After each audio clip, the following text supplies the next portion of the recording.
Is RuneScape 3 worth playing in 2024? From a very rough start to a very promising end of the year, RuneScape 3 has had quite a lot of ups and downs this year. But before we jump in, if you like this content, feel free to like and subscribe because I'm making a lot more of these types of videos. So with that out of the way, let's see if RuneScape is worth playing in 2024.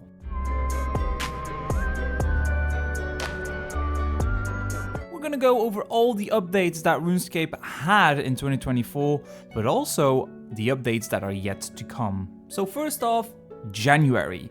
I think January was a very forgettable month. I mean, you did have the Kandarin area graphical update, and me myself, I am a huge fan of reworking, older looking zones, and they did an amazing job with that as well.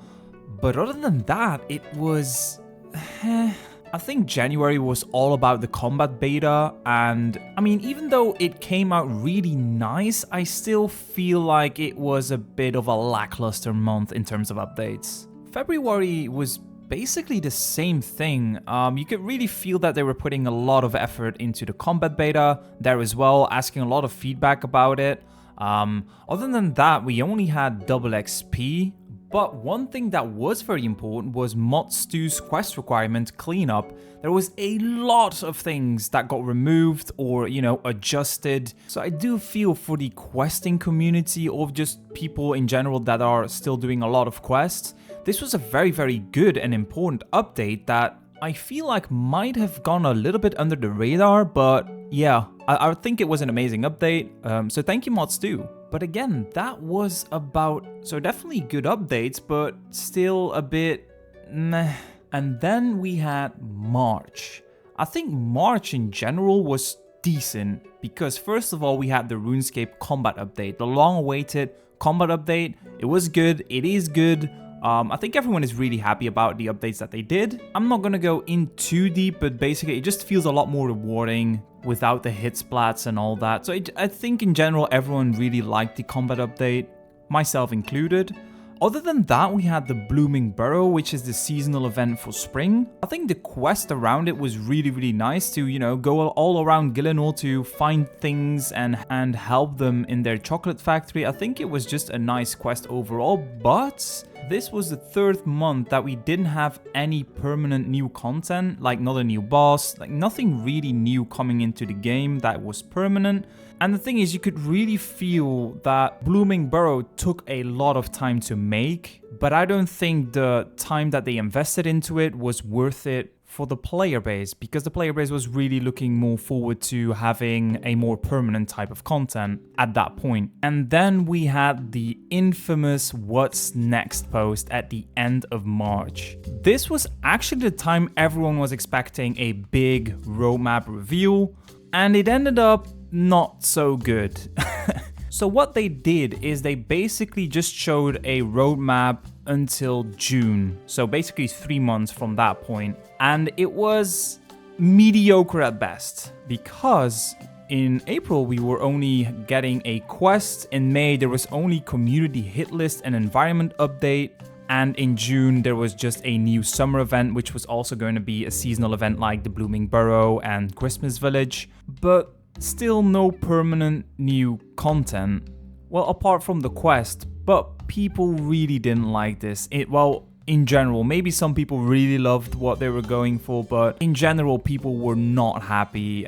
So, as mentioned, in April, we had the Requiem for a Dragon launch. So this was a quest and also a new necromancy ritual site, which apparently is just very good for Iron Man because you're basically using a lot less resources, but the XP per hour is also quite a bit lower. But in general, I think this was a pretty decent update again. It wasn't very big or anything, the quest wasn't too long, and I mean, the ritual site is nice, but it's not considered to be like a big update in my opinion, but I kind of liked it nevertheless. And then we had a very weird Pernix update. So what they did is they changed the looks of Pernix, and if you own a Pernix set, you basically get the old look of Pernix, But I don't really know why they changed Burnix because I think it still looked good, but I personally liked it because, I mean, it's a free cosmetic, so I didn't really mind it, but I also didn't really love it or anything. It was just like, okay, well, here it is.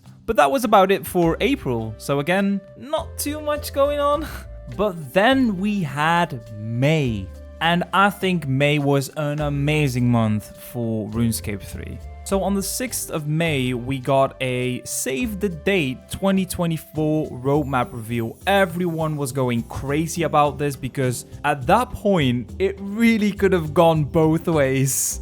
But before we got the roadmap, we had actually two very nice updates. So first of all, we had the Relica graphical update and the in-game calendar update, which I think is really cool. Maybe some people really don't care about the calendar, but I think it's nice. Then the 13th of May, we had the high contrast mode, which again, I really like. I think there's more possibilities with it, but I mean, what they already have in place right now, I really like. I think it's a nice update. But then, guys, the day after, the 14th of May, we had the 2024 roadmap, and I still get shivers thinking about this, but we had the confirmation that we were going to get, first of all, the Demonheim Archaeology dig site, which is already in the game right now, and I really like it. Second of all, the seasonal event was completely scratched because they listened to the player base and they are gonna focus more on permanent content, which, you know, we can see in the roadmap. We're just getting the normal beach event back instead, which I don't really mind.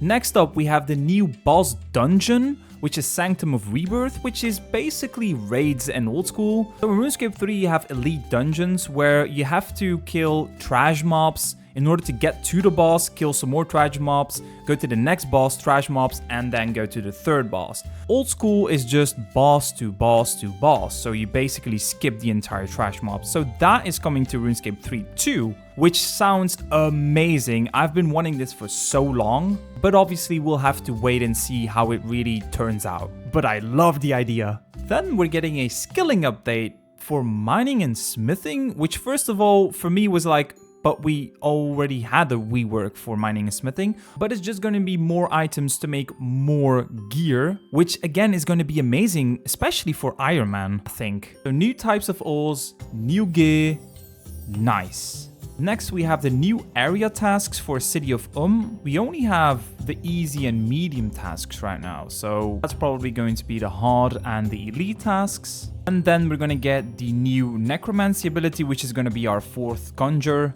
I forgot, we just had Osius, which is a new Rex Matriarch boss with a new necromancy ring. And we also had the Pride event. I mean, for me, it's, you know, free cosmetics, so I'm happy.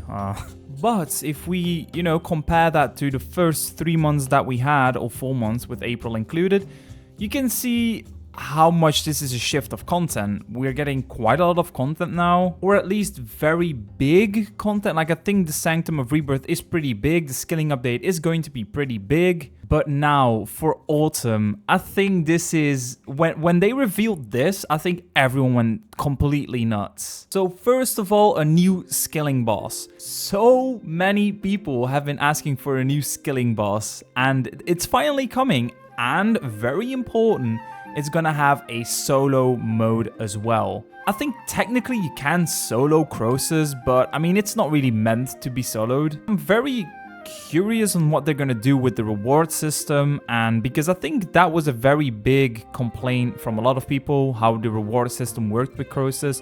But I'm very curious on how they're gonna handle it. Same with the solo or group modes, how they're gonna handle rewards and all that stuff.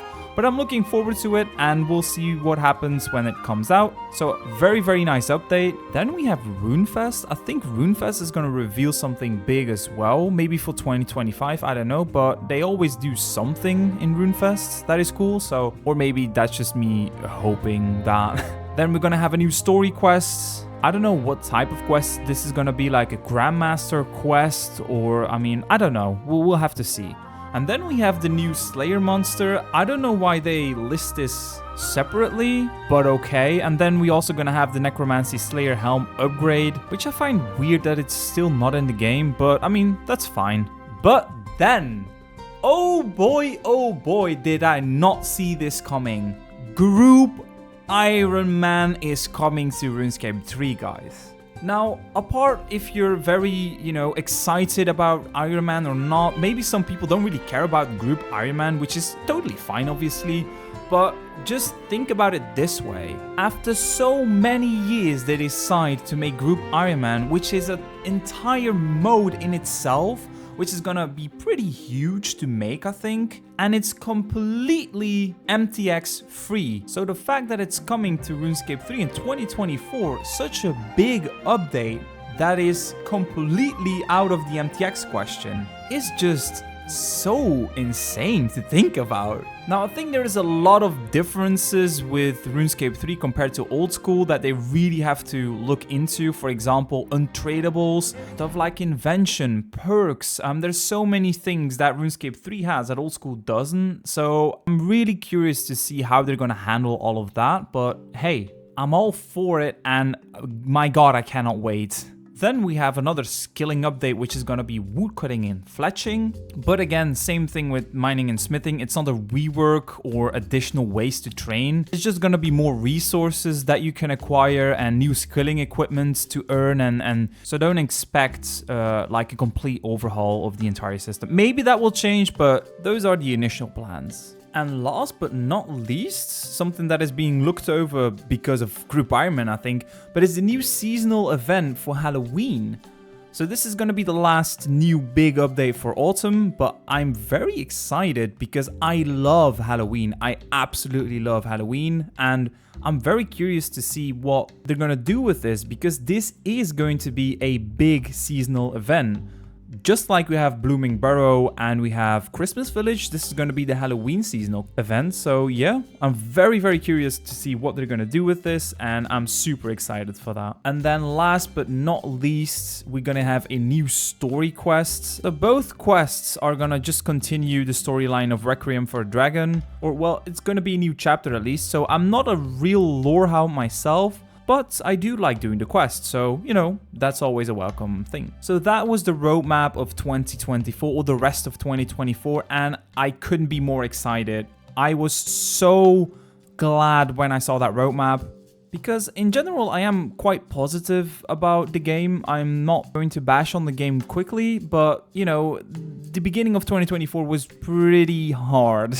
Apart from the good roadmap that we just had, I am probably more excited about Mod Marcos. So Mod Marcos is an executive producer for Old School, and now he's working on RuneScape 3 as well. For the people who filled in the survey, oh yeah, they also launched a very big but very interesting survey about what we want to see in the future, and things that popped up are things like plugins. Like, imagine RuneScape 3 having plugins, a thing like RuneLight, for example. Although I don't think they're ever gonna allow a third-party client, but just imagine Quest Helper and all that in RuneScape 3. That would be amazing. And there were so many good things in that survey that I was like, oh yes, please make that happen. And there really is this pretty big shift in more community-driven updates, like the tier 95, the effects. They're putting it in a beta and asking us what we would like to see for the near tier 95